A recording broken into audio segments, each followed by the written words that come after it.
High বন্ধুরা, আবার চলে এসেছি একটা রেসিপি নিয়ে। কেমন আছো সব? ভালো আছো? কেউ কিচ্ছু তো জানাচ্ছ না, তা কী করে বুঝবো তোমরা ভালো আছো কি আমি ভালো আছি? কেউ জানতেও চাইছো না, কেউ বলতেও চাইছো না। একটু কমেন্টে জানাও সব কেমন আছো। ঠিক আছে, চলো আজকের রান্নাটা দেখাই। আজকের করব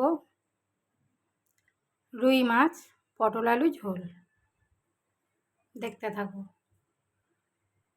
মাছে লবণ, হলুদ,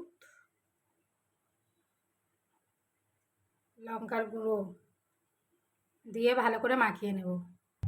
এখন মাছটা ভেজে নেব, তার জন্য তেল দিয়ে দিলাম। মাছটা ভেজে নেব, এবার দিয়ে দিলাম।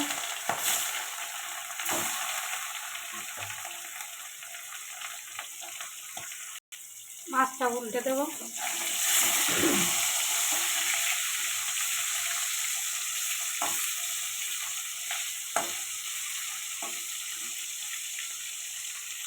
মাছটা ভাজা হয়ে গেছে, এবার তুলে নেব।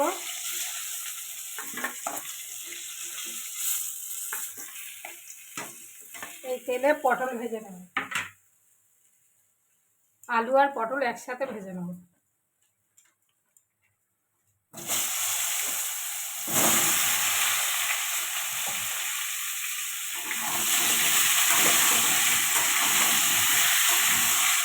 লবণ আর হলুদ দিয়ে একটু ভাজবো।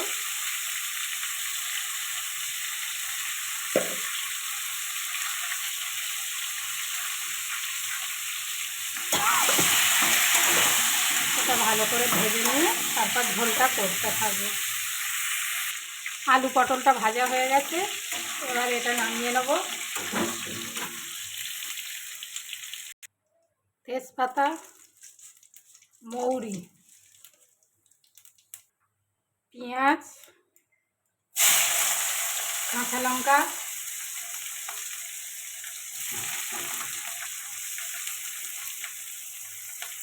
টমেটো, আদা বাটা,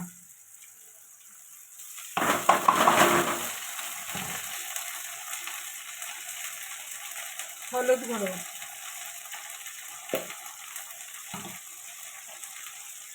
লঙ্কার গুঁড়ো,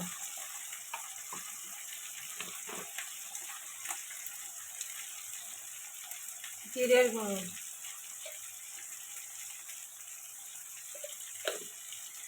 এটা ভালো করে কষিয়ে নেব। একটু জল দিয়ে দেবো, দিয়ে মশলাটা ভালো করে কষিয়ে নেব। একটু লবণ দিয়ে দেবো।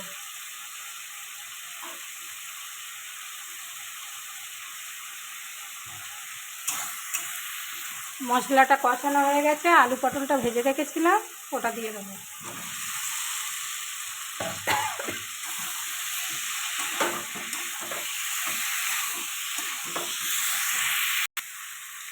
এটা ভালো করে কষানো হয়ে গেছে, এবার জল দিয়ে দেবো। পরিমাণ মতো জলটা দিয়ে দিলাম। এবার এটা 5 মিনিট হতে থাক।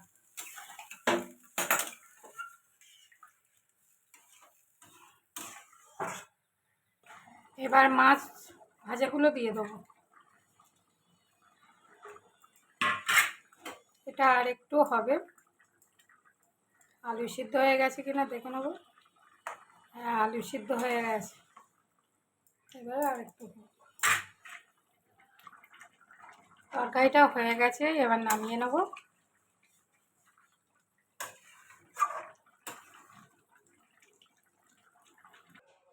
আলু পটল মাছ ঝোলটা হয়ে গেছে, নামিয়ে নিয়েছি।